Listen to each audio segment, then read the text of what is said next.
Presentamos 24 tarde.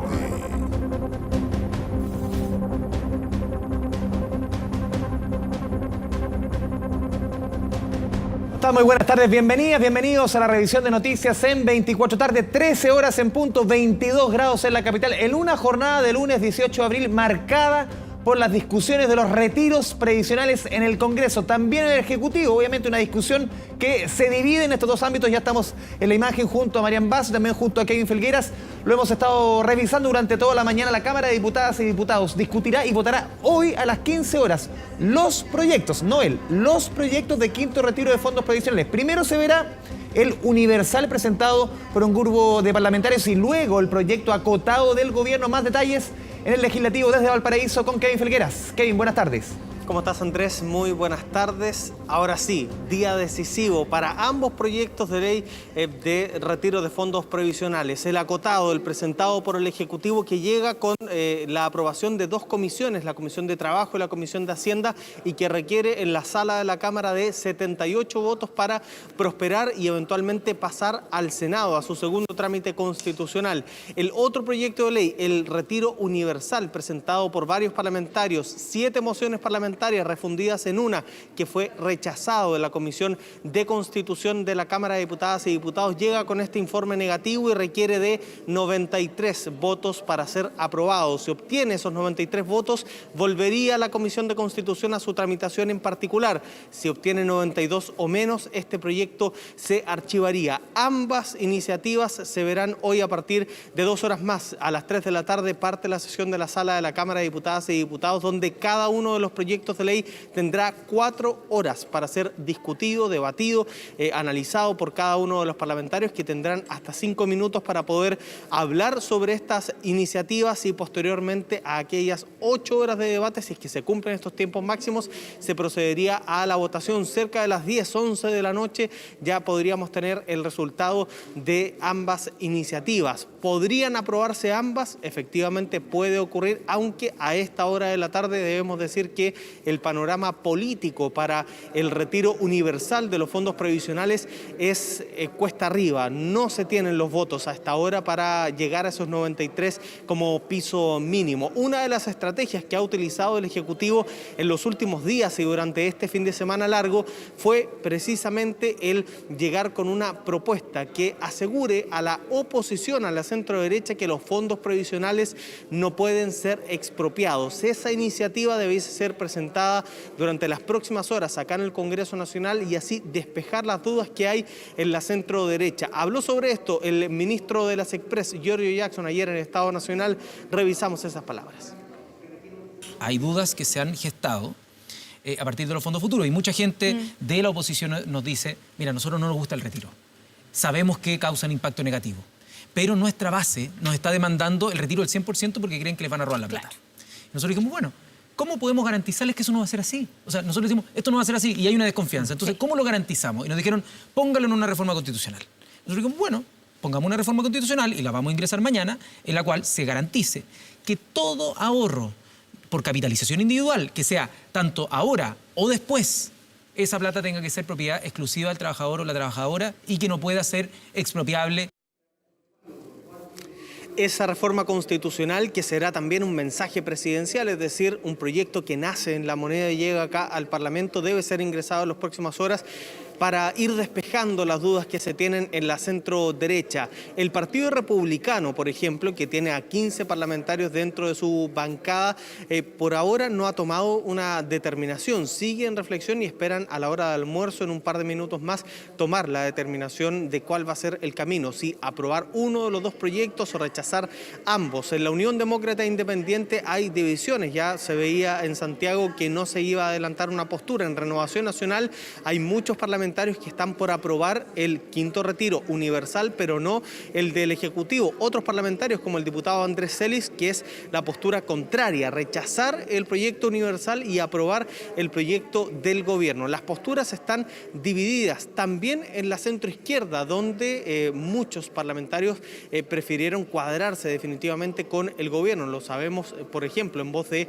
la diputada Carol Cariola, presidenta de la Comisión de Constitución, los diputados Gonzalo Vinter Walker y Catalina Pérez, ambos del Frente Amplio, que también se cuadraron con el Ejecutivo en la comisión y que harán lo propio en la sala de la Cámara. Sin embargo, se habla de algunas fugas de votos de parte de la centroizquierda para aprobar el proyecto del quinto retiro, que abriría la puerta a tener que debatir una vez más un retiro universal, de que todos los que tengan fondos provisionales puedan echar mano a aquella alternativa. Revisamos cuál es el ambiente en la centroizquierda en las siguientes declaraciones.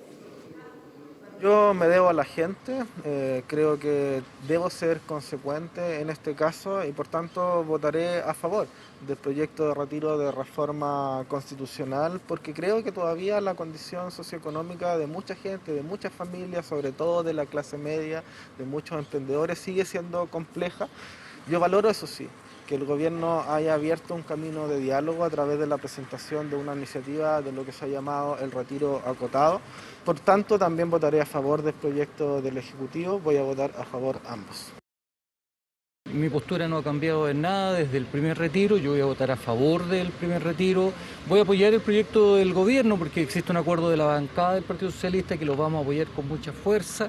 Yo en ese proyecto creo que hay que incluir algún tipo de indicaciones. De acuerdo a lo que uno ha sondeado, el proyecto del gobierno va a ser aprobado y el proyecto del quinto retiro tiene dificultades. Estamos, creo que, a una cantidad de votos interesantes para que pueda ser aprobado. Voy a votar en contra el retiro del gobierno, producto de que considero que es un traje hecho a la medida de las grandes empresas, porque está justamente diseñado para pagar deudas de servicios básicos, para pagar deudas de salud, para pagar deudas financieras, y no responde a las necesidades actuales de los chilenos y chilenas, que es permitirle que se planifiquen en cuanto a sus gastos que el día de hoy han aumentado considerablemente. Tenemos efectivamente dos proyectos que se encargan del 10% de los fondos provisionales, pero uno es absolutamente restrictivo. El proyecto del gobierno restringe el uso y la libertad de los dineros, y el quinto retiro de reforma constitucional lo que hace precisamente, y lo voy a votar favorablemente, da cuenta de la libertad con que la gente puede actuar frente a sus ahorros provisionales. Kevin, hay un punto súper importante que lo hemos conversado otras veces respecto a lo que tú mencionabas al principio, la condición que ha puesto la centro-derecha para apoyar al gobierno. Esto es no apoyar el quinto retiro, que es este proyecto que haga que no sean expropiables los fondos que hoy día administran las AFP. Pero uno conversando con varios parlamentarios, que es lo que has visto tú, sobre todo de centro-derecha, ellos no solamente argumentan que los fondos que hoy día están en las AFP no sean expropiables, sino que también ellos argumentan que todo lo que se vaya a cotizar una vez comience el nuevo sistema, las personas puedan elegir si va al sistema público o si va a un sistema privado, que sea como las AFP u otro. Y ahí te hago la siguiente pregunta, porque eso es ir al fondo del proyecto de pensiones que tuvo en su minuto el candidato Gabriel Boric, que en el fondo lo que dijo el presidente Boric muchas veces es que los fondos de los AFP no se tocan, distinta es la suerte de los fondos o de mi cotización que vaya desde que comienza a regir el nuevo sistema de ahí en adelante. Y si es que la derecha lo pone como condición, es cambiar ya desde ahora la reforma a pensiones que va a presentar el gobierno, ¿no? Es justamente ahí un juego político que se está haciendo desde la centro-derecha, colocando el tema de fondos sobre los retiros de fondos previsionales. Y no solo eso, Andrés, lo que tú dices, sino que además se está entrando a una discusión que hoy está alojada también en la Convención Constitucional. Es decir, vía esta reforma constitucional se busca asegurar que el sistema sea más parecido a lo que tenemos hoy que a lo que se pretendía establecer en el programa de gobierno de Gabriel Boric. Habrá que ver en primera instancia, cuando llegue esa reforma constitucional, si es que llega; segundo, qué dice esa reforma constitucional; y tercero, si deja conforme a la centro-derecha o no para evitar un retiro de fondos previsionales. Pero efectivamente se está llevando a los temas de fondo para quizás ir complicando un poquito el camino de lo que venga de ahora en adelante, tanto en la convención como en las expectativas que había generado el gobierno de Gabriel Boric en torno a una eventual reforma previsional. Muy importante destacar que en la centro-derecha tampoco, al igual como en la centro-izquierda, no hay una postura en común, no hay una postura clara, taxativa de rechazar todos el retiro de fondos previsionales, el quinto retiro, y rechazar el proyecto del gobierno. Hay algunos parlamentarios que están disponibles a rechazar este retiro universal, a aprobar este retiro enfocalizado en el pago de algunas deudas propuesto por el Ejecutivo. Otros, derechamente, se abren a la idea de aprobar ambos ambos proyectos de ley o se quedan con la idea de aprobar un quinto retiro de fondos previsionales por el temor de que se les expropie estos fondos previsionales y por lo mismo se le está solicitando esto al gobierno. Revisamos palabras y algunas críticas, incluso por ejemplo del diputado Miguel Mellado, quien ha cuestionado que se le entregue a cada parlamentario lo que le está pidiendo para evitar su voto a favor de esta iniciativa. Yo creo que se corre el riesgo, la renuncia voluntaria de algún ministro como el ministro Marcel. ¿Por qué? Porque para él sería muy incómodo estar en un gobierno donde se aprueba un proyecto que para él no es de su agrado, no es de su gusto y que pone en riesgo la inflación en Chile. Por lo menos sería para mí incómodo, porque es el ministro que yo considero el más responsable y el que me da más garantía desde el punto de vista económico y financiero para el país. La verdad es que aunque el gobierno que anda corriendo, si algún parlamentario de gobierno le dice que se vista de charro, ellos se visten de charro para que esa persona vote en contra del quinto retiro o que se coloque bikini, se colocan bikini, andan pero desesperados buscando los votos para rechazar el quinto retiro universal. Esta postura contradictoria del gobierno, inicialmente, ¿cierto?, hace algunos meses atrás, donde se planteaban ellos absolutamente a favor del quinto retiro y hoy que son gobierno nos plantean esta disyuntiva. Lo personal, yo me he manifestado en contra del proyecto planteado por el gobierno y también a favor del quinto retiro. Para nosotros el proyecto, que es una facultad que tiene el Ejecutivo, deben presentarlo de tal manera que nos satisfaga y evidentemente que eso debe llenar, por una parte, que se diga que los fondos previsionales son de propiedad de las personas, son inembargables, inexpropiables, y también necesitamos tener cierta certeza respecto de lo que está haciendo la Convención Constitucional, que hasta este momento se ha negado terminantemente a establecer que la propiedad de los fondos previsionales es de las personas. Recordemos un poco, el proyecto propuesto por el Ejecutivo establece el retiro de fondos previsionales para el pago de deudas hipotecarias, para las pensiones de alimentos, deudas en materia de salud, ahorro para optar a la vivienda, deudas de servicios básicos y deudas con entidades financieras. Ese proyecto de ley sería el segundo en ser votado durante esta jornada. Sin embargo, esto puede cambiar, Andrés Fial, si es que se hace un juego con la urgencia. No voy a entrar a explicarlo técnicamente, pero podría quizás quedar en primer punto de la tabla y forzar a que los parlamentarios primero se pronuncien con respecto a esa iniciativa y luego con respecto a las mociones parlamentarias que buscan este retiro universal, el quinto retiro de fondos de pensiones. El proyecto del gobierno requiere 78 votos para ser aprobado. Si obtiene menos, podría insistirse, pues se podría aplicar la insistencia a través del Senado.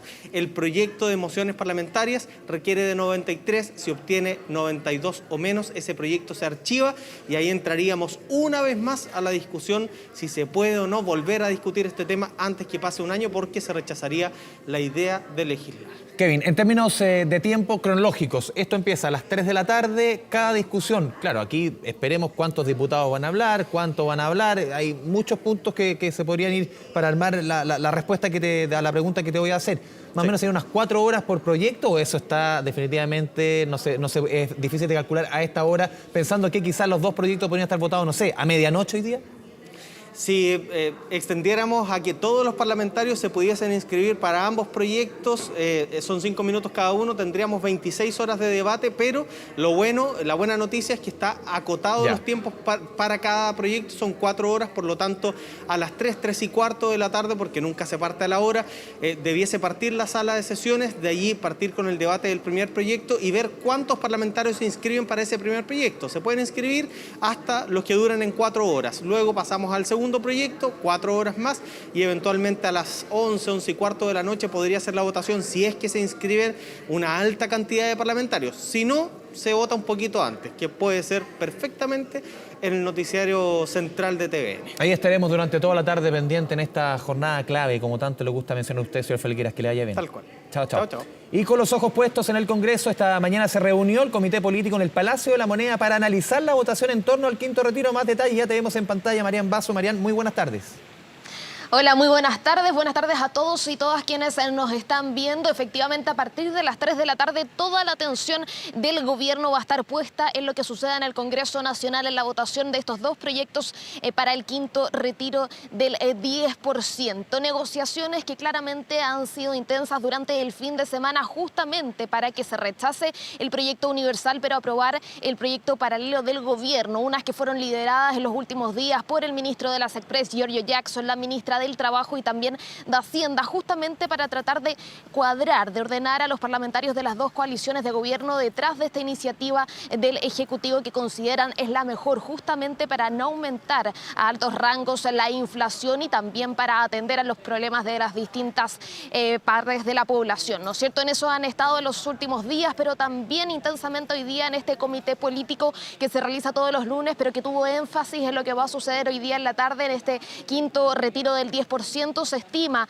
desde el gobierno que se tenga un panorama un poco más claro después de las 9 de la noche, como bien lo decía ahí Kevin Felguera, justamente para saber cuáles van a ser los próximos pasos a seguir. Un comité político que posteriormente tuvo la presencia de los distintos presidentes y líderes de los partidos de las dos coaliciones de gobierno, justamente para hacer los últimos esfuerzos y tratar de alinear a los parlamentarios de los distintos sectores tras el proyecto del Ejecutivo. Es por eso que hace algunos minutos la vocera de gobierno, Camila Vallejo, salió a dar algunas declaraciones y se le consultó respecto de este quinto retiro que se vota hoy día en el Congreso Nacional, tanto el universal como este proyecto paralelo presentado por el gobierno. Ahí la vocera de gobierno hizo un llamado a la responsabilidad de todos los parlamentarios al momento de votar. Señaló que este proyecto, que tiene garantías de seguridad social, es mucho más acotado, por lo tanto se puede controlar un poco más la inflación, a diferencia del proyecto universal del quinto retiro, que aumentaría mucho más la inflación a pesar de lo que se está pretendiendo ahí en el Congreso Nacional. También señalaba a la ministra vocera de gobierno que hay varias medidas que se han tomado por parte del Ejecutivo, como este plan, ¿no es cierto? Chile Apoya, justamente para ir en ayuda de las personas ante sus deudas, hasta sus inquietudes en esta situación económica tan compleja. Y vamos a pasar a revisar entonces las declaraciones de la vocera de gobierno tras este comité político y previo a la votación de los dos proyectos por el quinto retiro. El llamado a la responsabilidad. La inflación en nuestro país es una realidad. El sobreendeudamiento es una realidad y a la inflación hay que combatirla. No podemos ser agentes pasivos de la inflación. Esto se está viendo en las ferias, se está viendo en los supermercados, esto está golpeando a mujeres, a familias trabajadoras en Chile y por lo tanto tenemos que combatirla y tenemos que frenarla.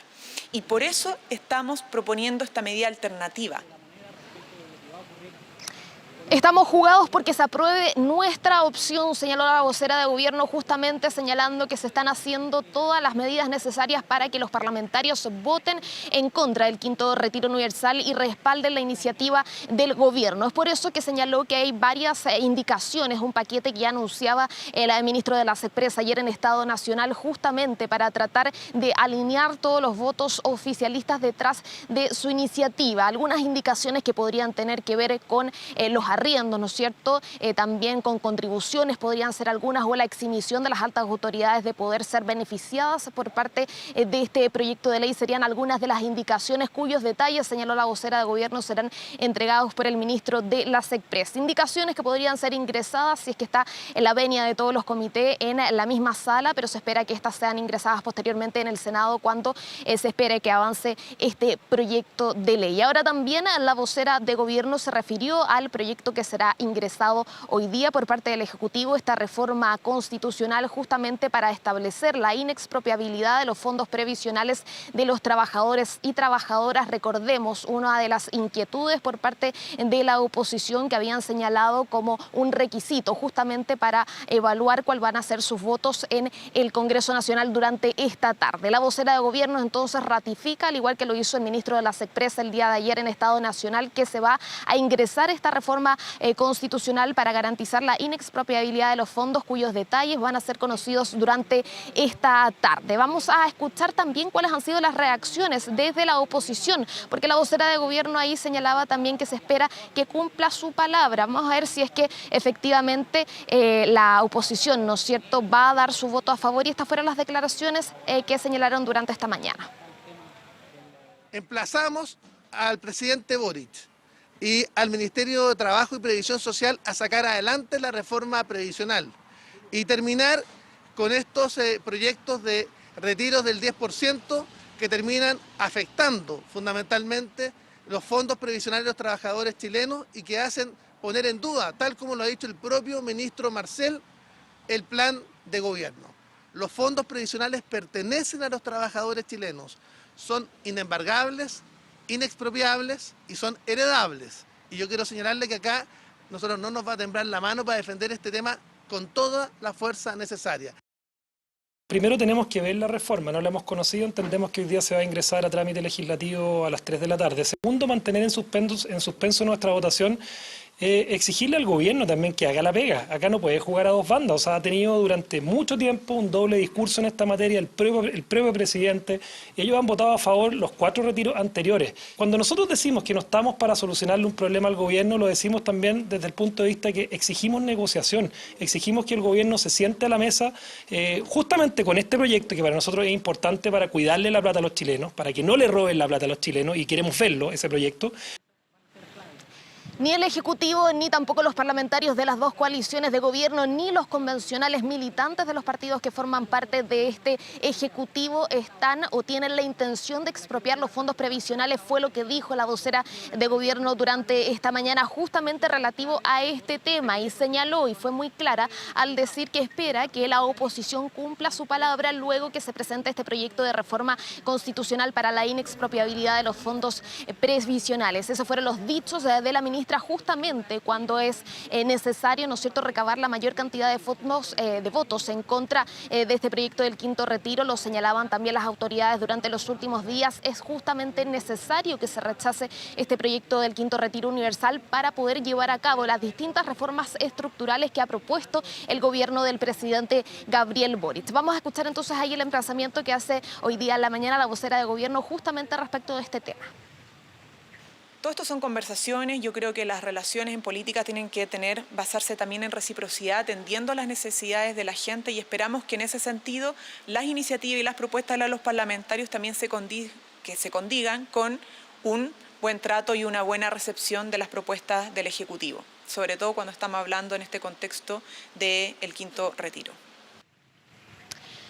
Bueno, Andrés, el momento de la verdad entonces va a llegar durante esta tarde cuando se sepa cuáles van a ser los votos de la oposición, si finalmente aceptan, ¿no es cierto?, y recogen de buena forma este proyecto de reforma constitucional para la inexpropiabilidad de los fondos previsionales, o si también tienen cuestionamientos a lo que vaya a presentar ahí en el Congreso Nacional el Ejecutivo, pero también qué va a pasar con los militantes y con los parlamentarios de las dos coaliciones de gobierno, cuáles van a ser los votos. Recordemos que durante el fin de semana ya el Frente Amplio, el Partido Comunista, Federación Regionalista Verde Social e Independientes habían señalado que van a apoyar este proyecto del gobierno, pero hay dudas, sobre todo en el socialismo democrático. ¿Qué va a pasar con los votos del PPD? También con algunos socialistas, los radicales. Son dudas que aún persisten y claramente vamos a ver este desenlace justamente en lo que suceda hoy día en la tarde y cómo esto también podría impactar al gobierno, que ha declarado en reiteradas ocasiones que un quinto retiro universal, tal como lo propone el Parlamento, va a ser perjudicial para la inflación, pero por sobre todo para todas las reformas estructurales que quiere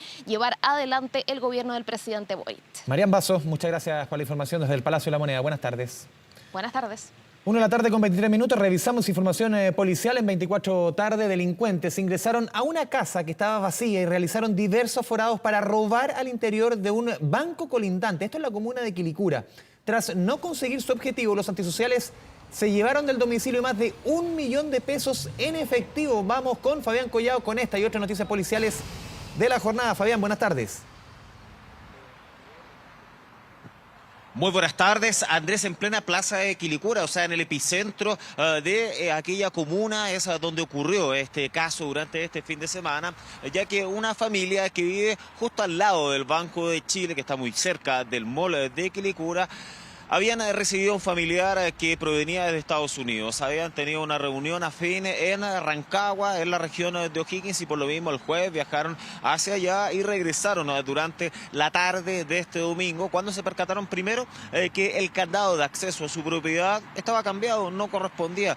Le generó suspicacia, lógicamente, aquella situación. Y cuando ingresaron al interior de la vivienda, se percataron que estaba todo absolutamente desordenado, y además en los dos baños habían realizado estos forados que ustedes estaban viendo en pantalla. Está absolutamente destruido a la propiedad, y de hecho en un primer minuto este grupo de delincuentes, luego de forzar las chapas, ingresaron, accedieron, hicieron el forado con diversas maquinarias de construcción, y como toparon frente a frente a uno de los muros de la bodega, de la bóveda, es ahí cuando decidieron hacer otro forado para acceder de manera más fácil hasta el interior de este lugar donde se guarda todo el dinero en dicha sucursal bancaria. Ahí tampoco pudieron acceder, ya que había un muro que había sido instalado por parte del Banco de Chile de la comuna de Quilicura con ladrillos, algo que dificultaba y además podía terminar demorando bastante, pese a que trataron de acceder de todas maneras hasta el interior. Hicieron un tercer intento por el techo, pero tampoco lo lograron estos delincuentes. Y ojo, pese a todo el movimiento que se estaba realizando en los muros colindantes de la sucursal bancaria, al interior nunca sonó la alarma, nadie se percató. No se sabe cuándo exactamente ocurrió este delito. Fue entre las últimas horas del día jueves y las primeras horas de este domingo. La familia ayer se percató de toda esta situación y por lo mismo denunció aquello ante Carabineros de la sección investigadora policial de la 49ª Comisaría de Quilicura, los cuales comenzaron a realizar todos los peritajes de rigor. Primero, hay una infracción evidente por parte del banco, en el sentido de que la alarma no había funcionado. No se sabe si alguien la desconectó o derechamente estaba con algún desperfecto. Sumado a esto, los delincuentes habían robado al interior de esta propiedad cerca de 1 millón de pesos. Claro, porque ya no consiguieron su objetivo, que era ingresar hasta el interior de la sucursal bancaria, y estuvieron robando al interior de esa caja fuerte y diversos implementos de este núcleo familiar. Nadie supo absolutamente nada, no hay testigos respecto a este caso que terminó destruyendo la propiedad. Imagínense que esta familia durante la noche de este domingo no pudo estar viviendo de manera normal, se tuvieron que ir hacia otro inmueble, hacia un departamento, debido a que todos los baños estaban inutilizables, estaban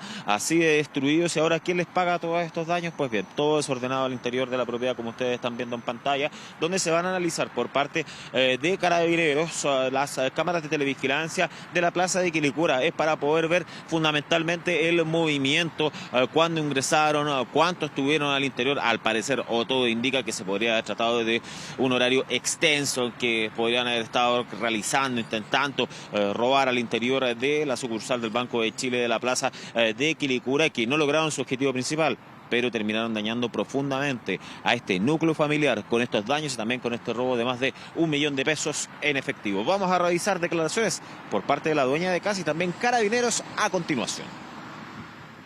Nosotros salimos el fin de semana, cosa que no hacemos nunca. Y resulta que ayer, cuando llegamos a las 4:30, entra mi hermana y encuentra las puertas abiertas y nos encontramos con todo esto, que ya es segunda vez que intentan asaltar al banco. ¿Le robaron algunas pertenencias? Sí, dinero en efectivo que teníamos ahí. Existían a lo menos 2 forados hacia el banco, donde un grupo de individuos desconocidos intentó ingresar a esta entidad bancaria para efectuar algún tipo de robo.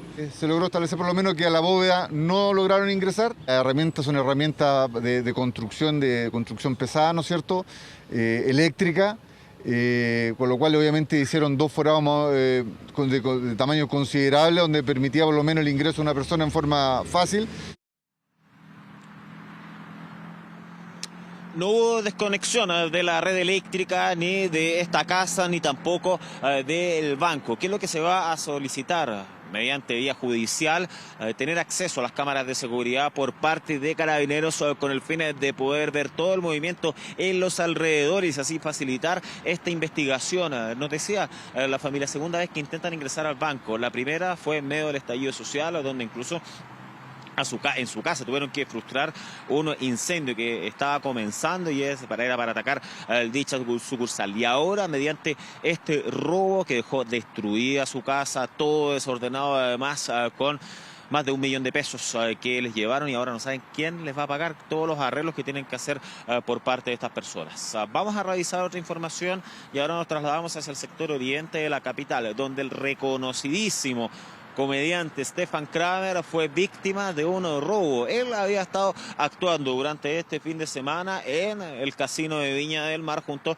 a su equipo, y el día viernes había generado una alerta el sistema de electricidad que había fallado. La verdad que no le damos mayor importancia. Desde el interior de la bodega, su productora, que está ubicada en José María Escrivá de Balaguer, en la comuna de Vitacura, y ayer es cuando ya queda al descubierto que habían sido víctimas de un robo millonario, y además de eso se llevaron hasta una gaviota de plata que había sido ganada por Stefan Kramer, Festival de Viña del Mar del año 2008. Él recibe 2 antorchas de oro, de plata, y también la gaviota de plata, que era el máximo galardón en ese certamen. Fue la primera que había recibido, debido a que, ya que era la primera vez que subía hasta el Festival de Viña del Mar. La tenía en la bodega ahí, parte de las reliquias que mantenía Stefan Kramer, y al igual que eso, también electrodomésticos, 2 computadores, etcétera, se llevaron los delincuentes. Un avalúo de cerca de 20 millones de pesos, y ahí es cuando ya comenzó la investigación por parte de la Brigada de Robos Oriente de la Policía de Investigaciones. Nosotros les estábamos contando, lo que más le duele a Stefan Kramer es el robo de la gaviota, por todo el simbolismo, todo lo que significa, la primera vez que triunfó en los escenarios del Festival de Viña del Mar. Respecto a la investigación, a todo lo policial que se está realizando en el lugar, la verdad que no se quiso referir para no poder entorpecer a todos esos detalles que está realizando en este caso la Policía de Investigaciones. Vamos a revisar las declaraciones por parte del imitador Stefan Kramer. Ocurrió y ya estamos intentando seguir creando, seguir adelante, así que se lamenta, obviamente que no es grato, ni es grato estar tampoco en esta entrevista hablando de esto, pero he salido también porque me gustaría agradecerle a la gente por el cariño que me ha expresado, que me han llamado y están preocupados porque de repente la información llega de una manera que piensan que está involucrado, no sé, en la casa, no sé. Fue aquí, la productora, no había gente. Adoptaron el procedimiento por el delito de robo en lugar no habitado, hecho ocurrido en el transcurso de este fin de semana, en circunstancias en que la empresa se encontraba cerrada y sin moradores, sujetos desconocidos. Mediante el corte del suministro eléctrico y la fractura de un ventanal, ingresaron al inmueble, procedieron al registro de las dependencias y sustrayeron diversas especies con las cuales huyeron en dirección desconocida. Las especies sustraídas corresponden a aparatos electrónicos, prendas de vestir, evaluadas en 20 millones de pesos. La Policía de Investigaciones, la Brigada de Robos Metropolitana Oriente, fue encomendada entonces a realizar todos los peritajes de rigor. Ojo, se va a hacer un seguimiento por parte de las redes sociales, Marketplace, por ejemplo, de Facebook, también por otras compañías que realizan la compra y venta de productos por internet, para poder hacer el seguimiento a algo muy específico, la gaviota de plata. En el pasado vimos casos de otros humoristas que por diversas necesidades estaban vendiendo los galardones que habían recibido en el principal escenario de nuestro país, pero rápidamente se divulgó aquello, se dio a conocer por lo mismo. Esa alerta va a ser fundamental. Además, lo lógico, las cámaras de seguridad de la avenida Balaguer, con el fin de poder ver el movimiento de los delincuentes. Cuántos estuvieron, al parecer habrían estado un par de horas al interior de la productora de Stefan Kramer, que tenían clarísimo dónde estaban. Tenían clarísimo ya al interior de que se trataba de una vivienda la cual tenía vínculos con el comediante, que es uno de los más conocidos de nuestro país. Hasta el minuto no hay detenidos, diversos peritajes que se están desarrollando en el lugar, y vamos a revisar otra información. Nos trasladamos a la comuna de El Bosque. Un nuevo asalto en contra de un chofer de aplicación. Presten mucha atención a estas imágenes de cámaras de seguridad, porque el conductor, que en esos instantes estaba siendo atacado por esta banda de delincuentes, había sido requerido mediante la aplicación de celular hasta la calle León 13 con Los Almendros, todo esto antes de la medianoche. Cuando llegó, ni siquiera los delincuentes se subieron, muchas veces los obligan a ir a unas cuadras y luego se desenmascaran para identificarse como antisociales y atacan a los choferes. En este caso no fue así, directamente le dijeron que tenía que poner el freno de mano, lo sacaron del lugar, lo golpearon en reiteradas ocasiones y se dieron a la fuga en este vehículo. La víctima realizó la denuncia ante Carabineros, los cuales tenían una alerta, que en la misma comuna de El Bosque, en unos bloques, estaba deambulando este automóvil. Por lo mismo, fueron hasta el lugar y los delincuentes se dieron a la fuga, generando una persecución policial, la cual concluyó en la comuna de La Pintana. Hubo un detenido, el cual estaría captado en las imágenes de las cámaras de seguridad. Lo que llama la atención, un lamentable patrón que se repite. Un menor de 16 años involucrado en medio de esta situación. Este tipo de robos donde los adolescentes son protagonistas absolutos, los últimos 10 quizás que le hemos comentado solo durante este año, en su mayoría han sido protagonizados por menores de edad, incluso llegando hasta los 13 años. Vamos a revisar mayores antecedentes en 24 tarde.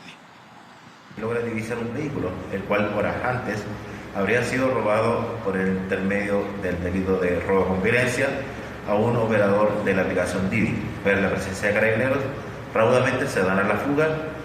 Posteriormente, por diversas calles de la comuna y del sector sur, estos logran perder el control del vehículo, chocando una solera en el sector de la comuna de La Pintana, logrando personal de Carabineros la detención de uno de los sujetos. La víctima, un conductor de aplicación, concurrió a retirar a un pasajero, el cual subió al vehículo como copiloto e inmediatamente lo intimidó con un arma de fuego.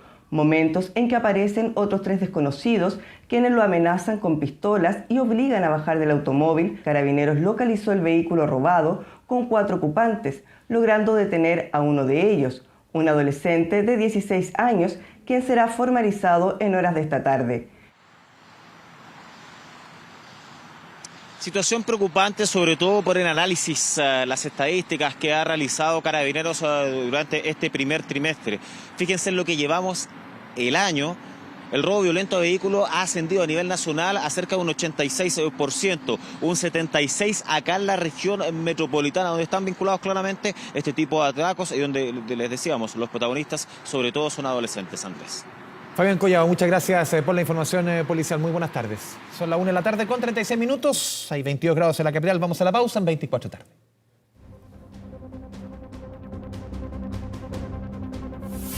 Ya volvemos con 24 tarde. 24 tarde. Regresamos a 24 tarde con información policial. La Policía de Investigaciones encontró un cadáver enterrado en el patio de una casa abandonada ubicada frente a una discoteca, esto en Coronel, región del Biobío. El hallazgo se concretó en el marco de la búsqueda de un adolescente que permanecía desaparecido desde la madrugada del sábado cuando salió de ese local nocturno. Felipe Jara nos cuenta más desde el sur del país. Felipe, muy buenas tardes. Hola, ¿cómo están? Muy buenas tardes. Claro, precisamente nosotros estamos acá en Calle Los Araucanos, en la comuna de Coronel, a mi espalda.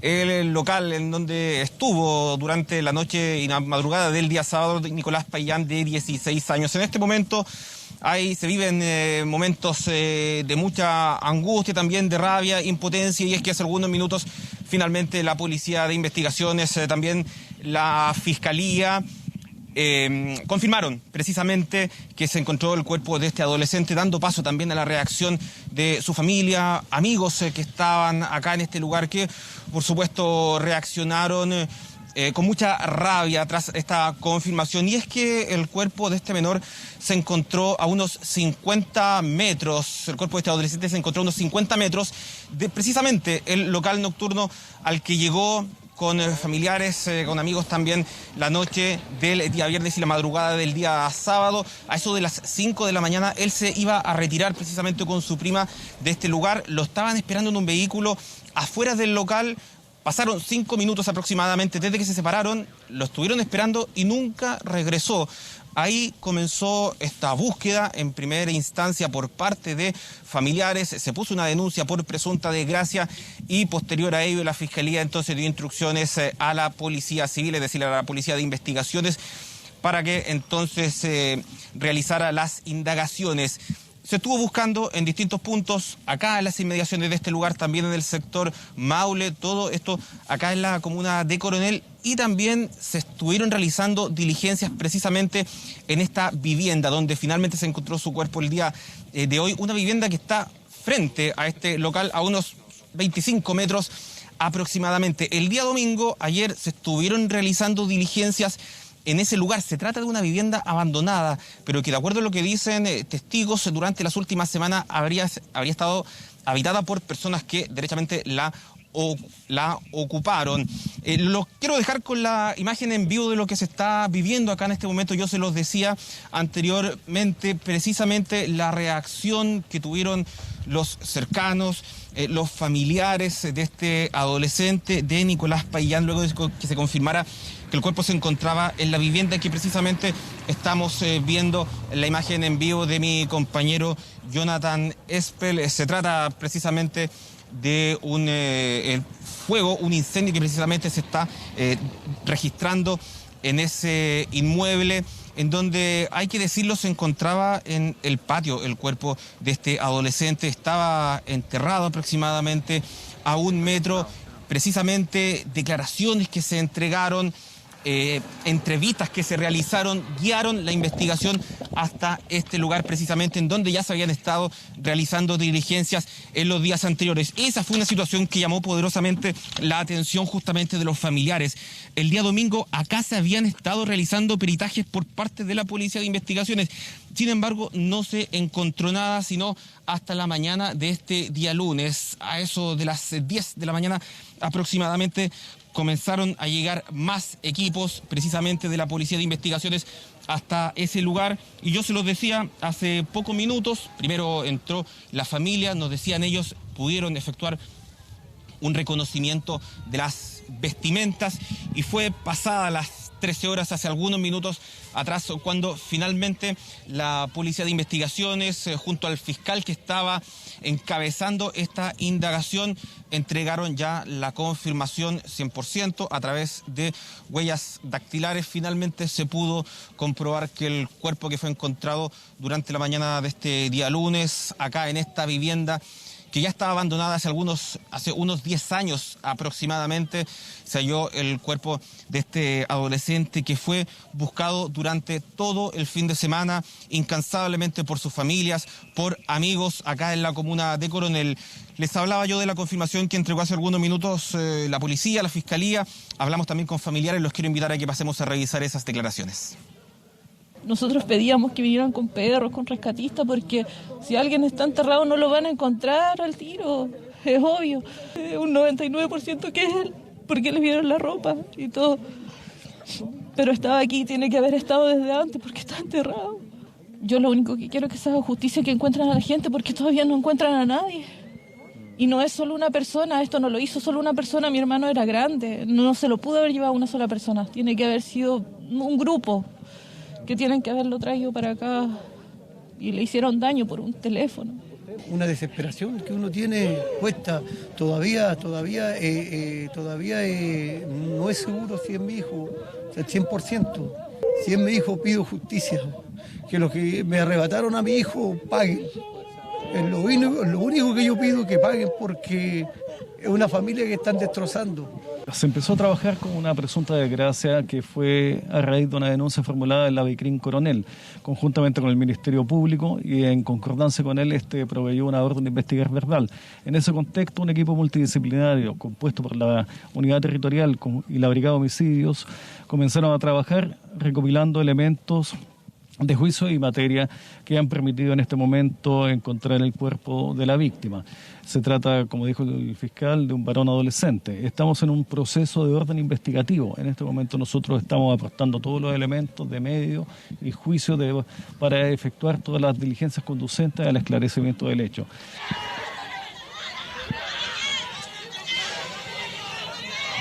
Bueno, acá en este lugar continúan los incidentes a esta hora precisamente por parte de las personas que se encontraban acá en este lugar.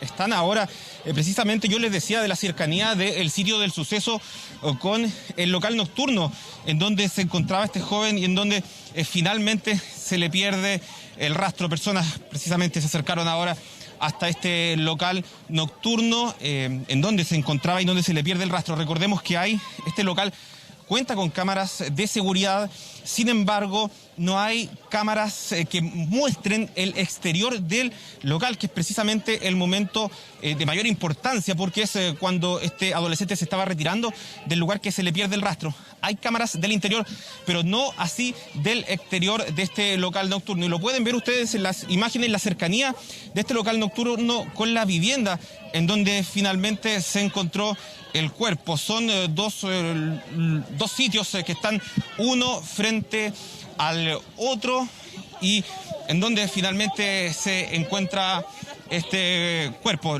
Estamos viendo en este minuto la imagen en vivo precisamente de lo que está sucediendo acá en este lugar. Claro, hay mucha rabia, hay mucha impotencia por parte de familiares, también de cercanos a este adolescente, que ahora se encuentran precisamente acá en el exterior de este local nocturno, que es precisamente el que está en imagen, el Club Carreta. Fue precisamente en este sector en donde llegó este adolescente durante la noche del día viernes y en donde se le pierde el rastro durante la madrugada de este día sábado.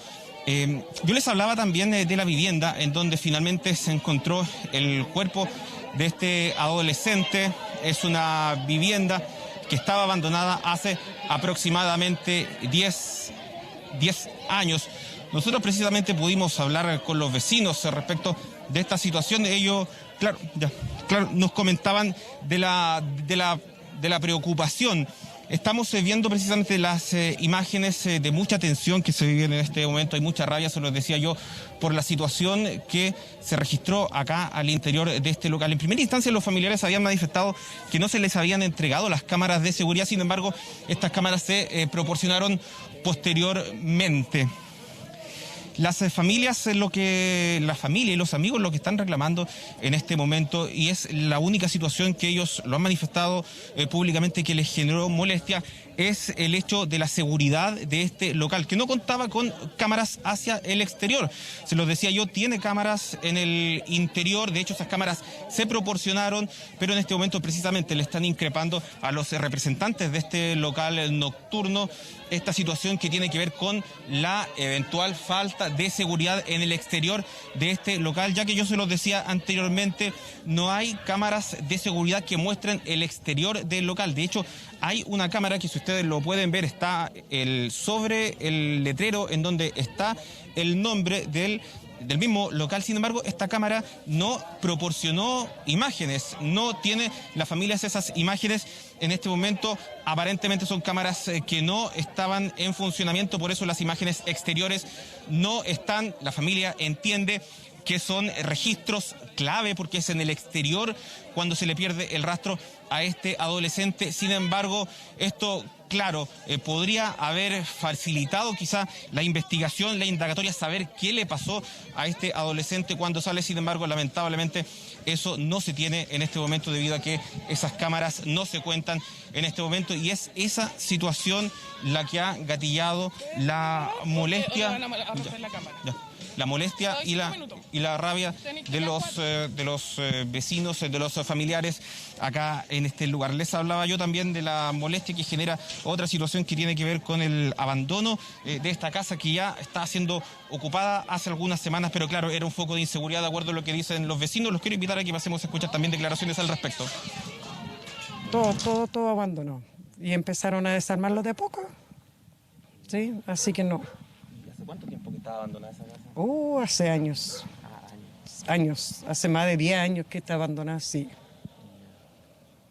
Así, pero sinceramente no, nosotros no sabíamos nada de eso.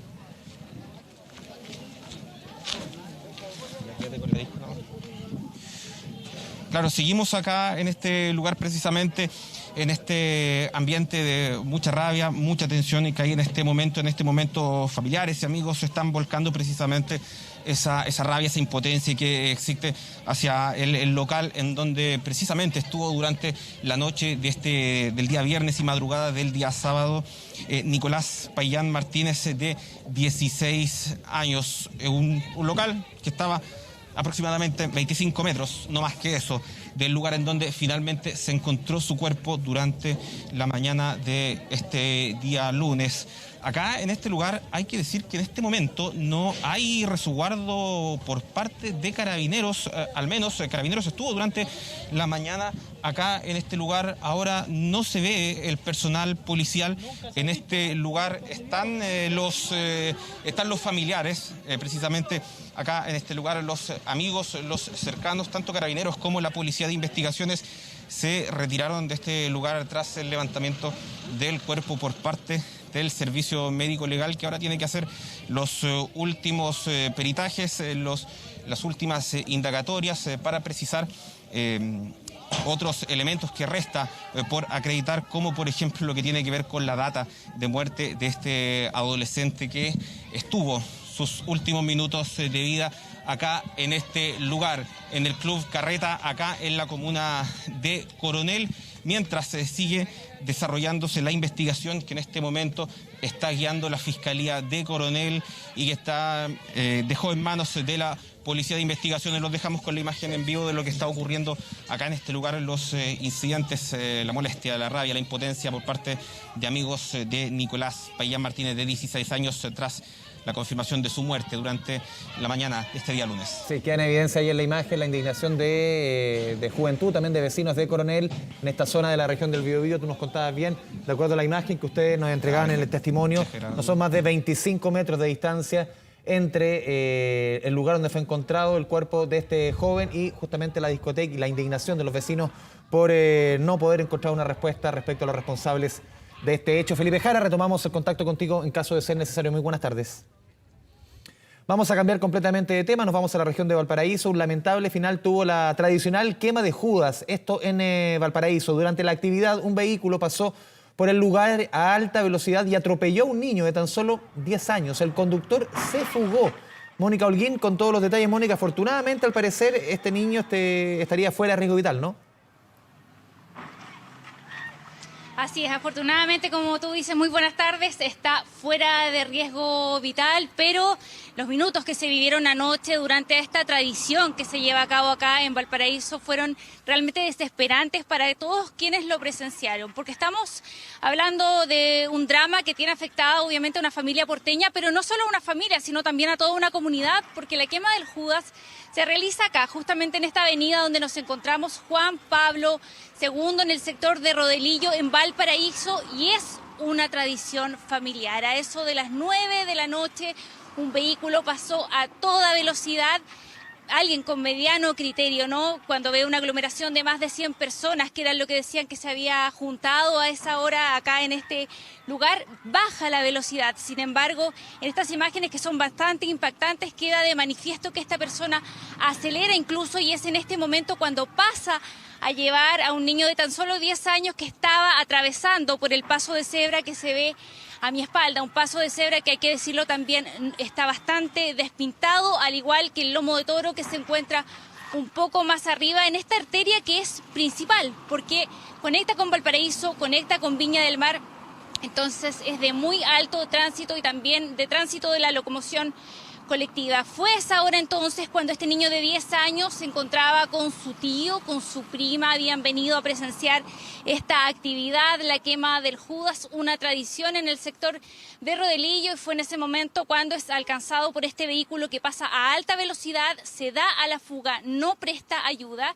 y además el único registro que hay es un registro que está desde muy lejos, por ende no se alcanza a ver la patente tampoco del vehículo, y desde luego los asistentes por la rapidez con que este vehículo avanzó, tampoco lograron ni retenerla ni anotarla. Entonces ahora se está trabajando en la búsqueda de un responsable, pero solo con algunas características como la marca del vehículo. Estamos hablando que es un vehículo Hyundai, según nos comentaba Carabineros, y un vehículo gris. Es todo lo que se sabe y hasta ahora no hay nadie que durante la mañana al menos se haya entregado en alguna comisaría aludiendo ser el responsable de este hecho tan dramático que tiene obviamente una familia y también una comunidad sumida en el dolor. Nosotros pudimos hablar con sus padres, con su mamá, también con algunos vecinos de acá del sector que fueron testigos de este hecho. Escuchemos. Nosotros estábamos ahí, éramos como 120 personas más o menos, porque eran de todos lados, y él cruzó, el caballero del auto empezó a acelerar, él lo atropelló, lo arrastró por la calle y se dio a la fuga. Nosotros, vecinos, lo persiguieron todo, pero no lo encontraron. Nosotros lo llevamos inmediatamente con mi cuñada al hospital. Estábamos acostaditos cuando mi hijo Andrés los llama y me dice, gritando, desesperado, me dice que habían atropellado al niño. Entonces yo me desesperé, me volví loca y me vestí rápidamente con mi otra hija para ir a verlo, porque nosotros pensamos, lo atropellaron, lo mataron. Bueno, en este momento está bien, solamente que le quebraron el tobillo del pie y tiene que esperar 48 horas para saber cómo evoluciona, cómo sigue. Lo único que quiero es que pase todo esto y encontrar al responsable. El día de ayer, exactamente alrededor de las 20:50 horas, momentos que acá estaban realizando la quema de Judas, un vehículo desconociendo mayor antecedente pasó por el lugar atropellando a un menor de 10 años. Se realizó un encargo de este vehículo, pero no tenemos ninguna placa patente o algún tipo de indicio que pueda dar con el conductor. Claro, hasta ahora ningún indicio. El niño está internado en el Hospital Carlos Van Buren de Valparaíso. Si bien no está en riesgo vital, está de cuidado. Se está también tras los pasos de que pudiera ser el responsable de este hecho y desde luego además la familia está solicitando junto con los vecinos que se ponga algún dispositivo acá que pueda evitar accidentes como este, que se pinte las señaléticas, el lomo de toro, también el ceda el paso donde ocurrió este hecho tan dramático que tiene a este menor de 10 años internado aún en el Hospital de Valparaíso. Andrés. Mónica Holguín, sí, muchas gracias por la información. Muy buenas tardes.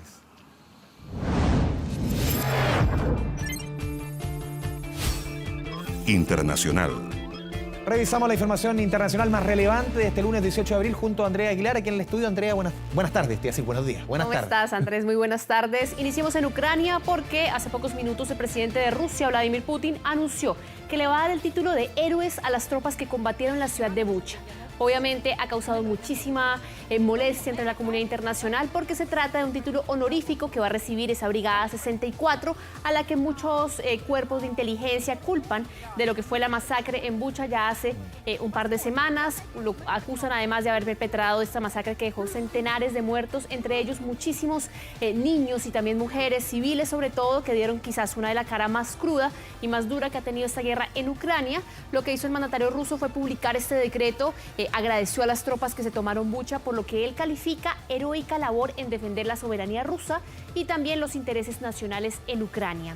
Putin calificó a estos militares como ejemplo del cumplimiento del deber militar y del coraje, además, en medio del rechazo mundial, obviamente, que ha producido esta masacre, que ha dejado, como les mencionaba, las peores escenas de esta guerra. China, por su parte, aclaró este martes que no ha proporcionado ningún tipo de asistencia militar a Rusia. De hecho, ha dicho que en medio del conflicto le pide a Estados Unidos que trabajen conjuntamente para poder tratar de enfriar el actual clima político a nivel mundial, que ha sido obviamente gatillado por este conflicto que tenemos en Ucrania. Y vamos a seguir hablando de Ucrania, pero veamos ahora el video que ha circulado en redes sociales porque mostraría supuestamente el buque de guerra que ha sido insignia de Rusia, que se está hundiendo según este video y el video que ha sido publicado.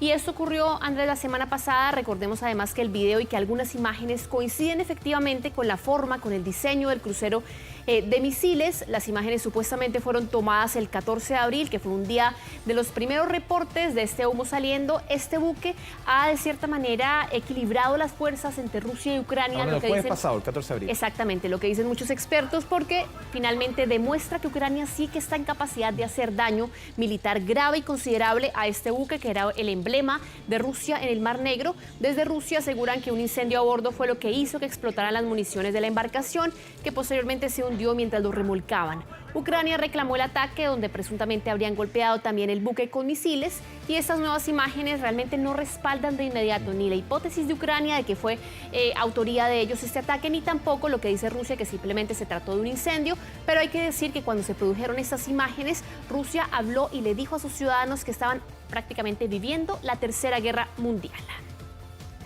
Y seguimos hablando de esta guerra, pero veamos ahora qué ha pasado en los últimos combates, porque hoy ha sido una de las jornadas más conflictivas en Ucrania. Las fuerzas rusas han bombardeado varias ciudades, incluida Lviv, que está en el oeste y que hasta el momento no había sido el objetivo principal de los fuertes ataques por parte de Rusia. Hay al menos 7 personas que perdieron la vida en las últimas horas, 11 que han resultado heridas después de que 4 cohetes alcanzaran efectivamente las instalaciones que vemos en imágenes, instalaciones militares, y también un punto de servicios de neumáticos ubicado en esta ciudad al oeste de Ucrania. Las autoridades locales lamentaron este ataque y también aseguran que van a responder a este tipo de provocaciones por parte de Rusia. Repasemos parte de las declaraciones de las autoridades de esta ciudad. Lo que vemos hoy en Ucrania es un genocidio cometido deliberadamente por un agresor que mata a civiles. 7 civiles tenían planes de vida, pero hoy han terminado. Hablé con el jefe de la estación de servicio. Está llorando por sus empleados, no por el inmueble destruido.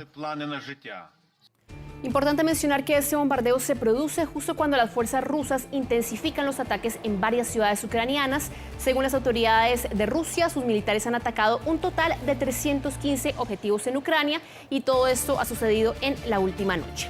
De Ucrania nos vamos, Andrés, a Perú, porque el presidente Pedro Castillo sorprendió durante este fin de semana al anunciar que espera un proyecto de ley que busca aplicar la castración química a los violadores, específicamente violadores de menores de edad, de adolescentes, también de mujeres. El mandatario anunció que la propuesta va a ser formalizada en los próximos días. Él había planteado esto el día sábado durante este fin de semana, y el anuncio del proyecto de ley surge ante el caso y el secuestro también de violación sexual de una niña de la edad de 3 años en la ciudad peruana de Chiclayo, hecho que ha conmocionado al país. Repasemos parte de sus declaraciones.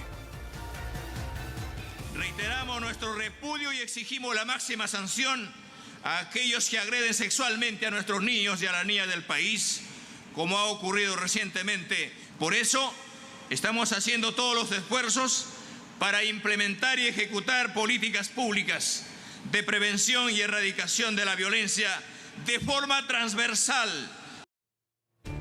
Importante mencionar además que el mandatario realizó un llamado al Poder Judicial, al Ministerio Público, para que se aceleren estos procesos que están relacionados con este tipo de casos. Es un tema, Andrea, que algunas veces se ha discutido acá y aquí cuando se ha tratado, se ha profundizado en el tema, sobre todo lo dicen psiquiatras quienes trabajan justamente en este tipo de delitos, en que las personas que los cometen, estos violadores, estos abusadores, realmente no tienen capacidad de rehabilitarse. Y ahí está la discusión y se instala respecto también a los derechos humanos de estos delincuentes. Entonces, es una discusión bien compleja para hacerlo. Claro, hay una discusión que empieza entonces a darse en Perú, Andrés, en una semana que ya ha estado marcada por lo que venía pasando la crisis política en el vecino país, y que entonces el presidente Pedro Castillo espera que al menos en esto quieran trabajar juntos el Congreso y puedan sacar adelante este proyecto de ley.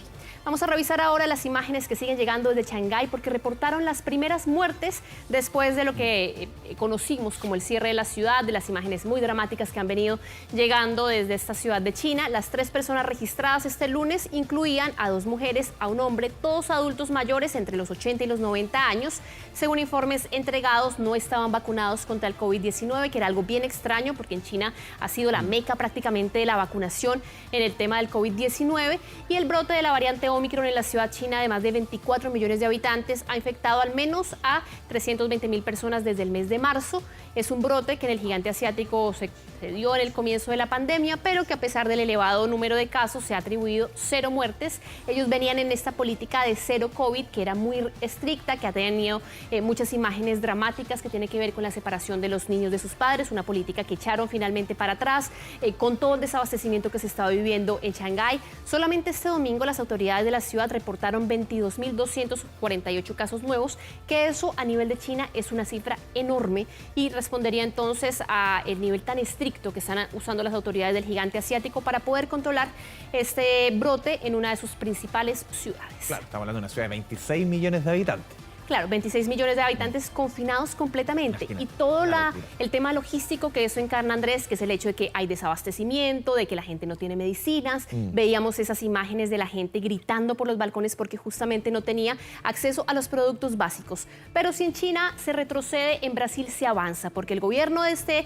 gigante del continente anunció que para ellos la emergencia sanitaria está finalizada. Sigue entonces los pasos de Uruguay, que tiene un nivel de vacunación más alto, que es una población mucho más pequeña. Y también recordemos, Andrea, la disposición del presidente Bolsonaro frente a, desde que comenzó la pandemia, y otro elemento bien importante, hay elecciones en octubre. Exactamente, así que todo esto es un cóctel que se va sumando y que dice que en uno de los países más afectados a nivel mundial, ellos ya dan por finalizada la crisis sanitaria, lo ha dicho el ministro de Salud brasileño Marcelo Queiroga, atribuye la decisión a factores, dicen ellos, que ha mejorado el escenario epidemiológico en el país, a que se ha acogido de buena forma por parte de los brasileños la campaña de vacunación, a que el sistema público está mucho más eficaz.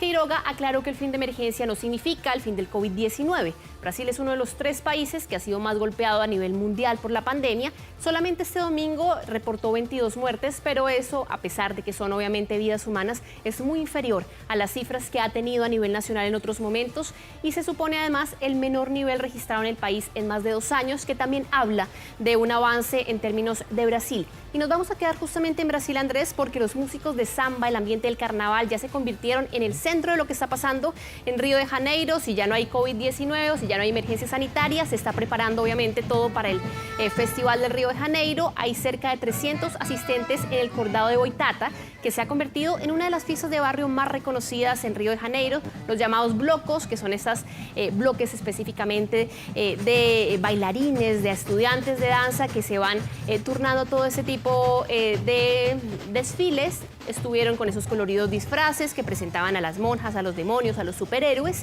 Aunque Brasil se ha vuelto mundialmente famoso por sus deslumbrantes desfiles en el Sambódromo, la fiesta tradicional se lleva a cabo efectivamente en la calle, pero vuelve el Carnaval de Río de Janeiro después de 2 años, después de haber sido cancelado en el 2021, pospuesto en febrero de este año, y se va a realizar entonces en los próximos días.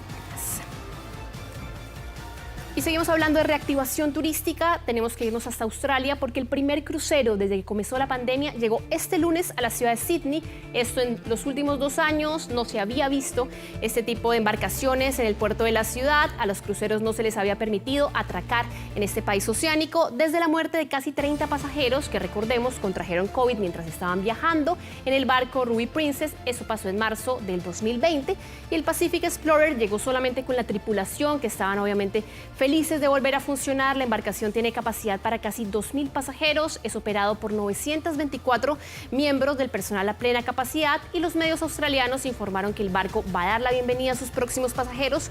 Esto será el 31 de mayo, cuando efectivamente zarpe hacia la ciudad de Brisbane. Terminamos nuestro informe internacional en Argentina con una imagen que ha causado muchísimo impacto en redes sociales. Una mujer se salva, Andrés, de milagro de morir después de haber desmayado y haber caído a las vías del tren. Esto sucedió en el pasado jueves, en horas de la tarde, en la estación Independencia del ferrocarril Belgrano Sur en Buenos Aires. En el video se puede ver a esta mujer de 24 años. Y cae abajo entre el tren y... Claro. Pero afortunadamente para ella cae en un lugar en donde no termina siendo obviamente llevada por el tren. Obviamente tiene una serie de heridas, pero afortunadamente está fuera de peligro.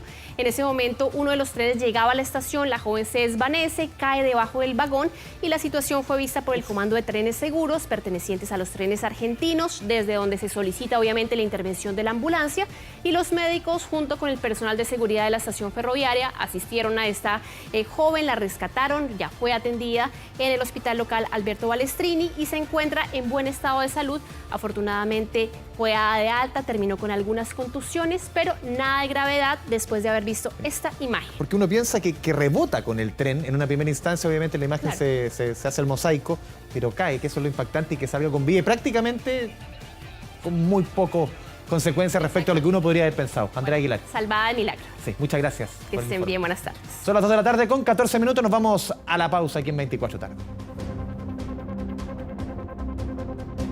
Estamos viendo 24 tarde. El Ministerio de Salud entregó una nueva actualización del plan de vacunación con la cuarta dosis contra el COVID. Más detalles junto a Daniela González. Daniela, muy buenas tardes.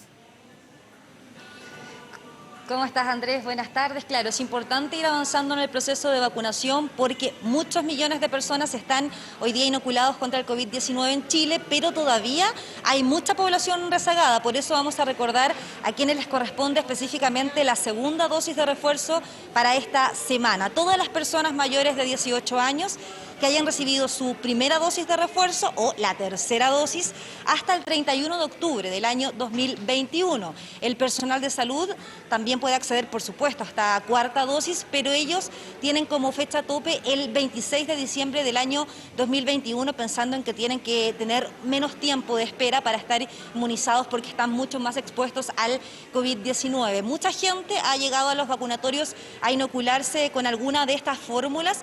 Se está inoculando precisamente Pfizer o Moderna en mayor medida para la cuarta dosis. Sin embargo, es importante mencionar que una persona rezagada de la primera dosis aún puede acercarse a cualquier vacunatorio de nuestro país a inocularse en cualquier fecha. Se han pasado 28 días de su primera dosis, también sin ningún problema para su segunda dosis contra el COVID-19. Revisemos inmediatamente lo que hemos podido conversar con las personas, pero también con el subsecretario Cristóbal Cuadrado, quien llegó hasta un vacunatorio donde estamos a esta hora de la tarde, en la comuna de San Joaquín.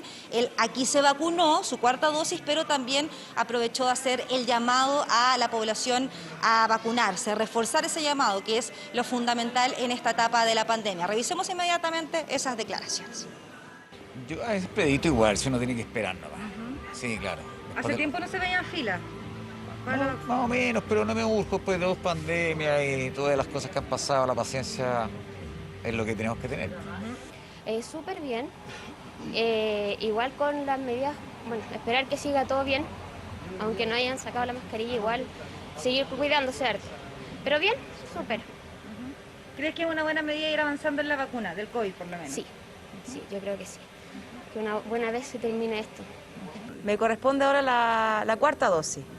Así, y bueno, ahora me acabo de enterar que es Moderna, con algunos apremios porque no estaba del todo el conocimiento, pero ya le pedí a mi marido que fue a averiguar a ver qué se me viene. Entiendo que es, que es estadounidense y que ha de ser muy parecida a la Pfizer, así que esperemos que la sintomatología sea parecida. Necesitamos acelerar el proceso de vacunación. Tenemos a nivel regional un 41% de avance respecto a la cobertura de vacunación respecto a la influenza. Y tenemos también un avance del 90% de las personas que tienen la primera y segunda dosis, que es la cobertura, 80% de la tercera dosis o primer refuerzo, y un 22% a nivel regional respecto a la cuarta dosis. Hay un 8% de la población en el país que todavía no ha acudido a los centros de vacunación para recibir su esquema primario, y son personas que no están protegidas contra el COVID-19. Todos los grupos de riesgo y convocados a la vacunación contra influenza, les invito a acercarse y recordarles que, tal como yo, pueden vacunarse tanto con la vacuna de influenza como con la vacuna de COVID-19 el mismo día, si es que tienen pendiente ponerse ambas vacunas.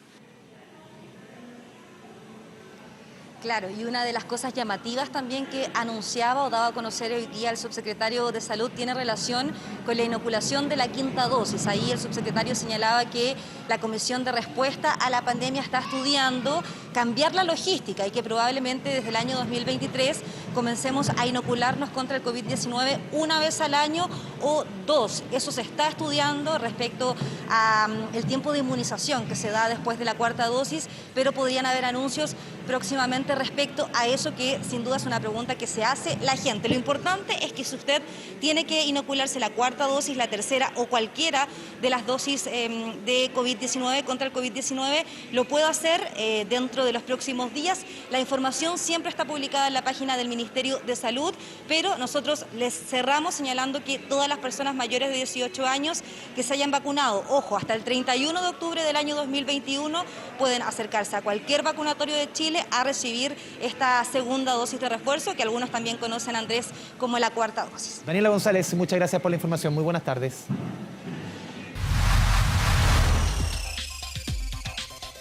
Vamos a hablar de economía, vamos a hablar de teletrabajo y también de los próximos feriados irrenunciables. Don José Ignacio Atenas, ¿cómo le va? Algunos quedaron con gusto a pocos. Pero bueno, antes de entrar en esa materia, Andrés, lo más probable es que tú conoces a alguien, hayas conocido a alguien que haya hecho teletrabajo. Vamos a revisar. Tuvimos la suerte de hacerlo, pero bueno, alcanzamos, nosotros no alcanzamos nada. Pero bueno, nomás. Ya. Bueno, vamos a ver las datos con los números. Desarrolló el Observatorio del Contexto Económico de la Universidad Diego Portales, porque en la actualidad un 6,7% de los asalariados continúa haciendo teletrabajo. Entonces, asalariados. Asalariados. Con contrato. Con contrato, porque los independientes obviamente dependen de ellos deciden o no. No hay una manera factible de ver si están o no con teletrabajo. Estos son los asalariados. Perfecto. ¿Qué significa esta cifra? Que son más de 430.000 personas que actualmente... Igual es harto. Exacto. Ante la pandemia. Ahí vamos a seguir viendo, porque esto es un total de 6,4 millones de personas. Un poquito más de 6,4 millones de personas que son los asalariados totales. O sea, toda esta cantidad de personas son asalariados.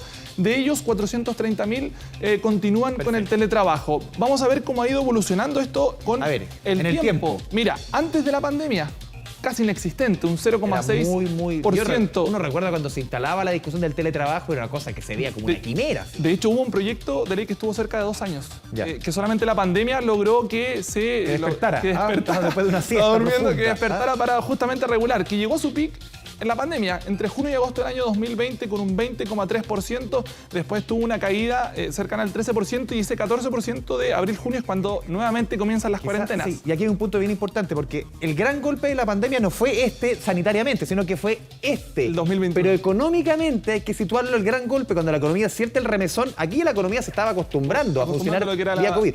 Aquí es el gran golpe económico, ¿no? Exacto, y llegó, claro, como el pic que vemos, algo que nunca habíamos visto, un 20,3%, después desciende, continúa, ¿cierto? 14%, pero ya ahora vemos como una economía más abierta, con el retorno también, por ejemplo, de los niños al colegio, ha permitido que muchas familias, muchos ya salgan, vuelvan a las empresas, también con los mayores permisos que hay. Y ahí la pregunta, Nacho, es si es que ese 6,7 puede ser más o menos en ese rango el número definitivo que se estaciona el teletrabajo, quizás. Ahí más adelante vamos viendo, pues se lo consultamos también a expertos. Lo que vemos también a continuación, lo que hablábamos, este 0,6%, mira, eran solamente casi 41.000 personas las que trabajaban antes de la pandemia. El 0,6%, que estaba reflejado en esto. Si lo comparamos cómo es ahora, mira, la cifra es, hoy son 10 veces más que hace 2 años. O sea, nada que decir, aumentó considerablemente. ¿Quiénes son principalmente también quienes teletrabajan? Aquí también la tendencia, lo vemos en el siguiente espacio, es notoria, más las mujeres, un 8,6%. Hay un tema de corresponsabilidad crónico. Exacto, lo que se ha hablado bastante de cómo las mujeres se han visto perjudicadas con el tema laboral, y también con que muchas continúan trabajando, pero se quedan también en la casa apoyando justamente los cuidados de terceras personas, ya sean niños o adultos. Solamente un 5,4% de los hombres. Y lo que vemos a continuación también en la siguiente gráfica que hemos preparado, ¿dónde son los sectores económicos?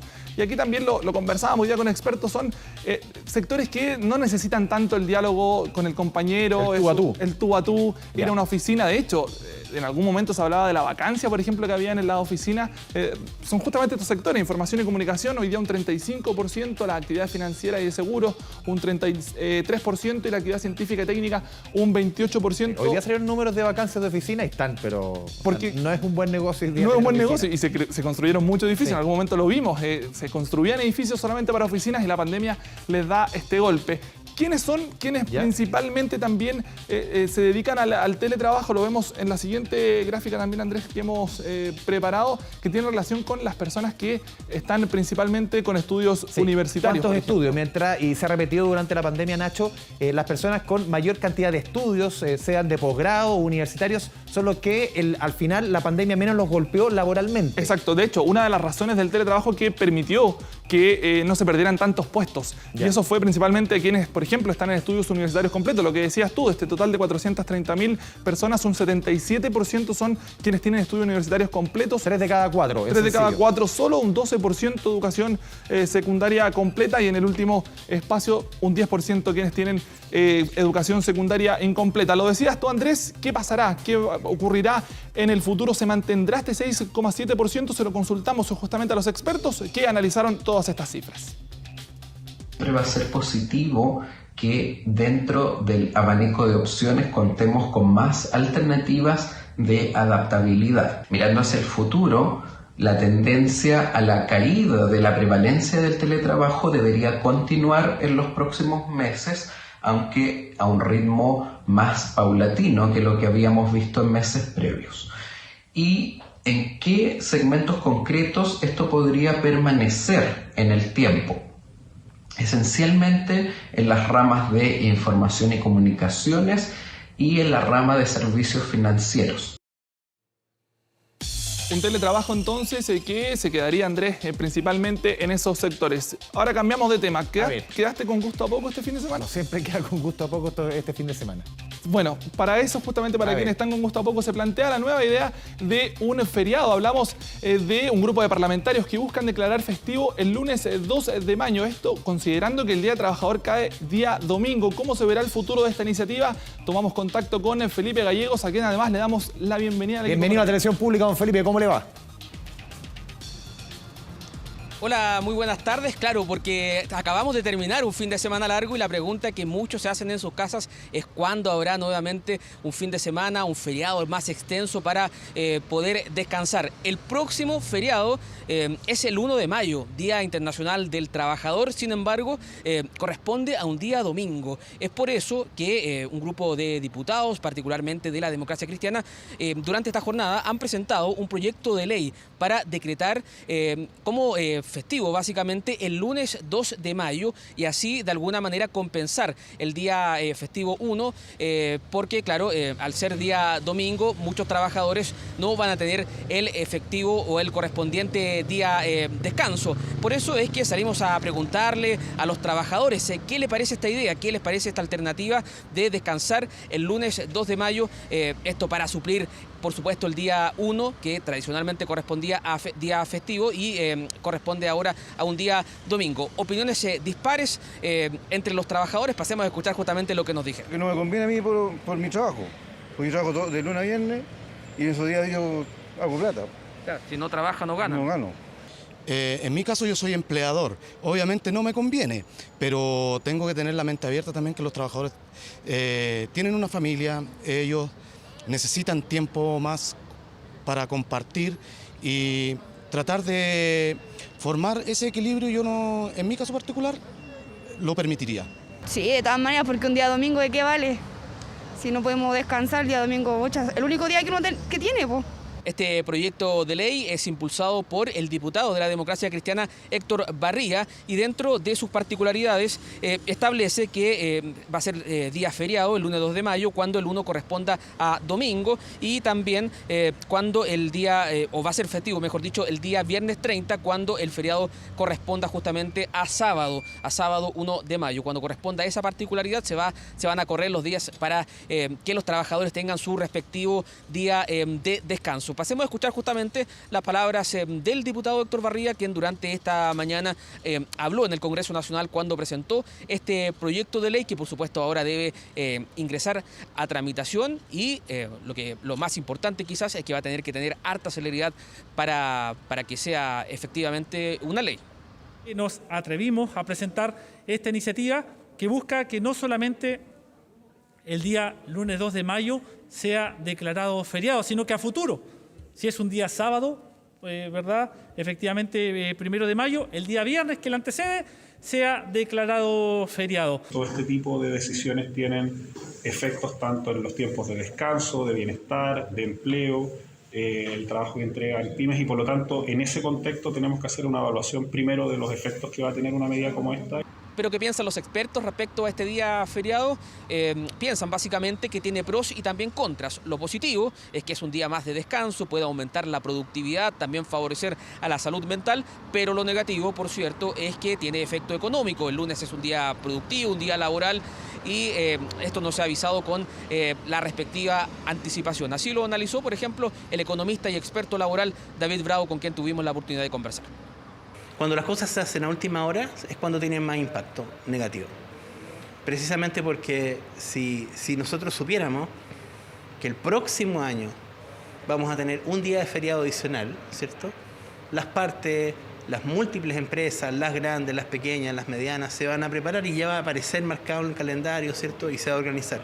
Si ahora nosotros decimos en unas semanas más vamos a tener un día adicional de feriado, ¿cierto? Se va a cambiar una planificación que ya tienen.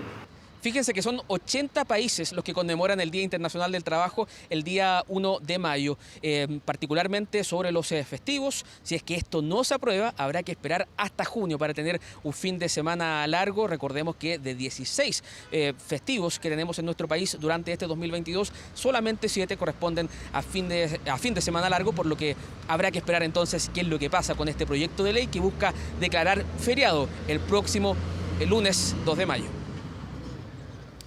Ahí está. Muchísimas gracias, Felipe, por toda la información. A estar pendiente, Andrés. Si otro cruzado más, a la tropa acá. Complicado. O sea, una tropa que está golpeada en este minuto, pero otro cruzado más, para que tenga cuidado. Como azul ahí estoy mirando. Tranquilidad.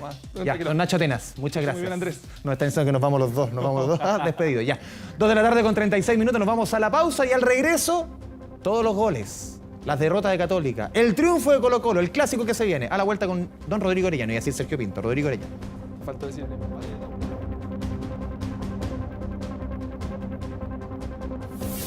Ya volvimos con 24 tarde.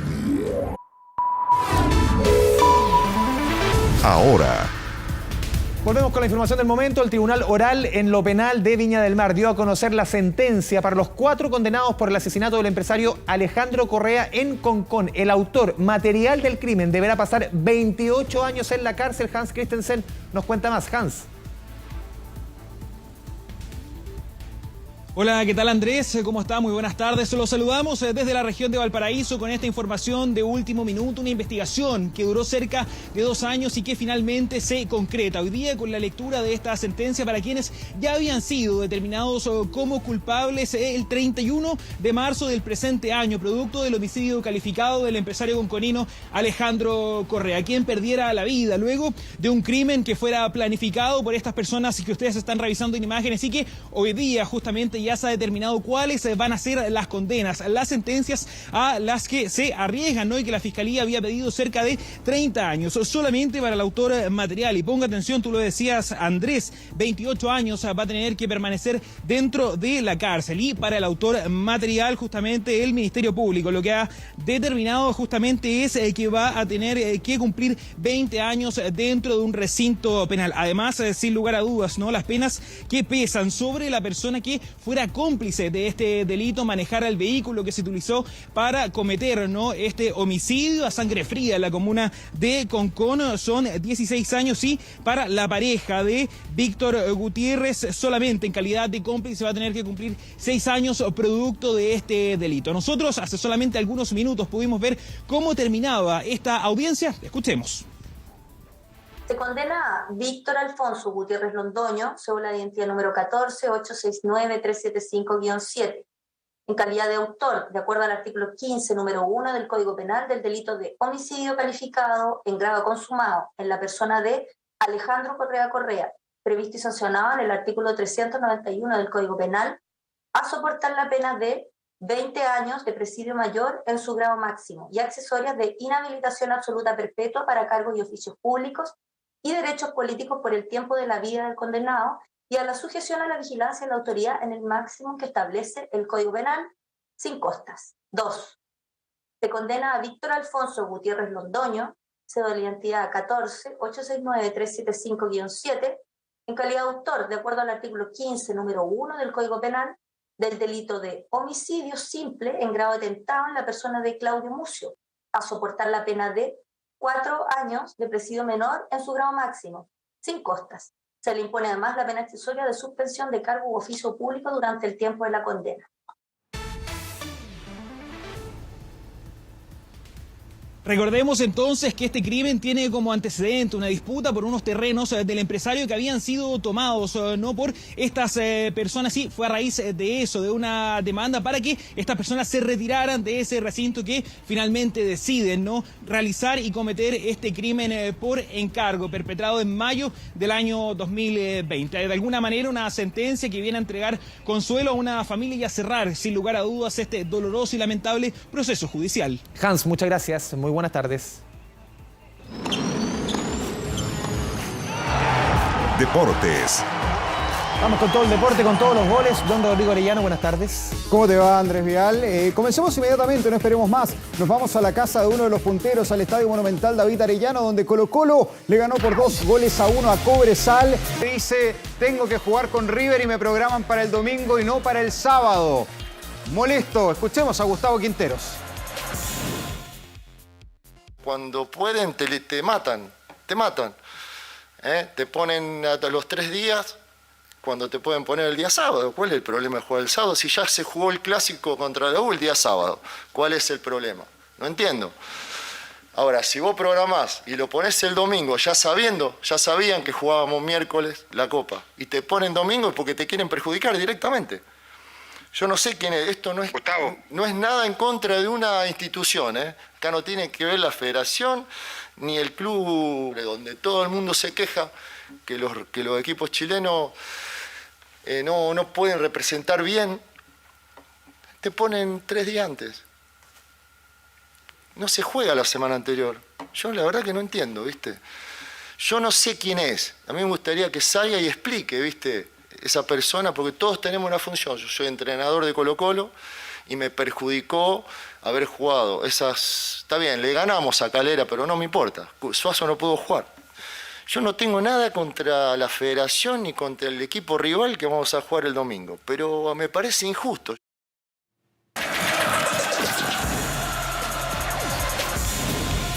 Universidad Católica, equipo donde supo ser campeón también el entrenador. Bueno, y en las malas, compañero. Ahí está, la Católica aquí no levanta cabeza. Solamente voy a lanzar una estadística.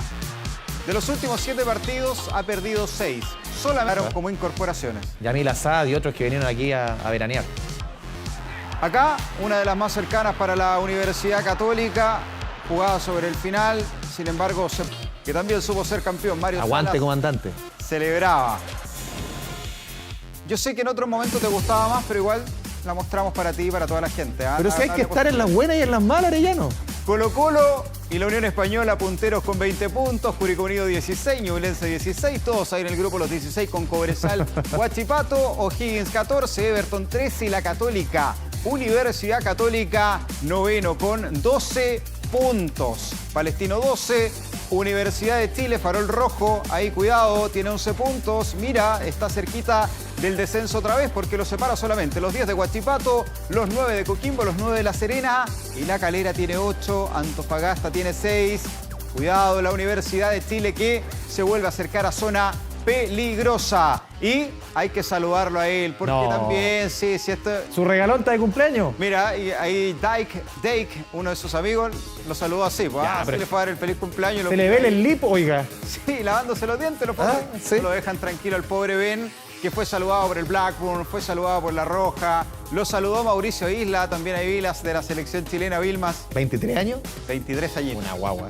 23 añios.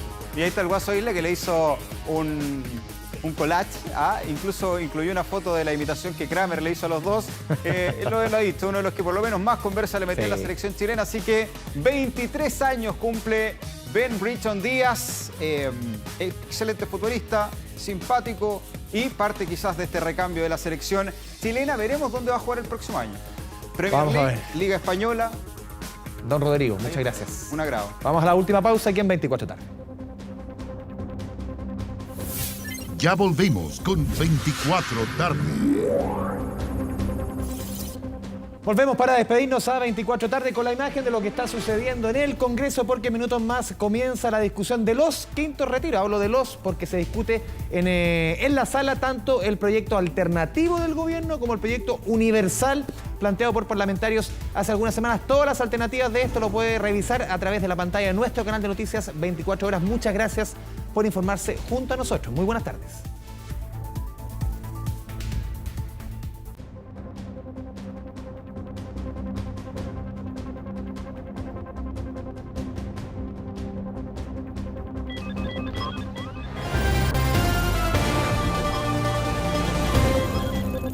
Hemos presentado 24